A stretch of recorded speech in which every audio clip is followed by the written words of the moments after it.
Gabi na nang makauwi si Wilfredo galing trabaho. Pagod ang katawan pero sanay na siya. Tahimik ang kalsada, parang normal na araw lang. Pero ilang hakbang pa, may napansin siya sa gilid ng kalsada, isang malaking aso, nakahiga, hindi gumagalaw.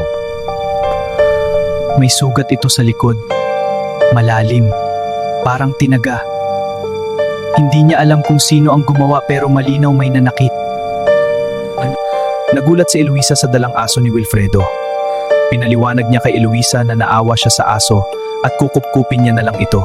Dali-dali niyang ginamot ang sugat nito at nilagyan ng benda. Sinubukan ni Wilfredo pakainin ito ng lutong pagkain pero ayaw nitong kumain. Nakatingin ito sa hilaw na karne, kaya't ito ang binigay ni Wilfredo sa aso at kumain naman ito. Kinabukasan umalis si Wilfredo para magtrabaho at iniwan ang aso sa bahay nila kasama si Eloisa. Ang aso ay nakatitig lang kay Eloisa. Sanay na si Eloisa na matulog sa hapon, 2:00 na at gusto niyang mahiga. Dahan-dahan lumapit kay Eloisa ang aso at gustong tumabi nito. Hindi pa komportable si Eloisa kaya pinaalis niya ito. Umalis ka na. Umatras ang aso na para bang nahiya ito. Nakatulog sandali si Eloisa. Lumapit ulit ang aso ngunit nagpalit anyo ito gamit ang mukha ni Wilfredo. Nakatingin lang si Eloisa at di makagalaw. Dahan-dahan pumatong si Wilfredo na aswang kay Eloisa. Niyakap at hinalikan na ito.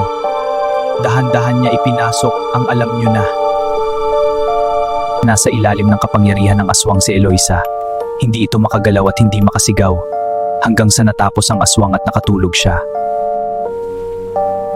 Pagdating ni Wilfredo, laking gulat niya na makita ang sarili niya na samisiya. Ano to, Bakbik at Wesa? Tumakbo ito sa kusina at kinuha ang itak. Kailangan ko to para malaman ng totoo. Winasiwas ni Wilfredo ang itak at tinaga ang aswang pero malakas ito at sinakal siya nito.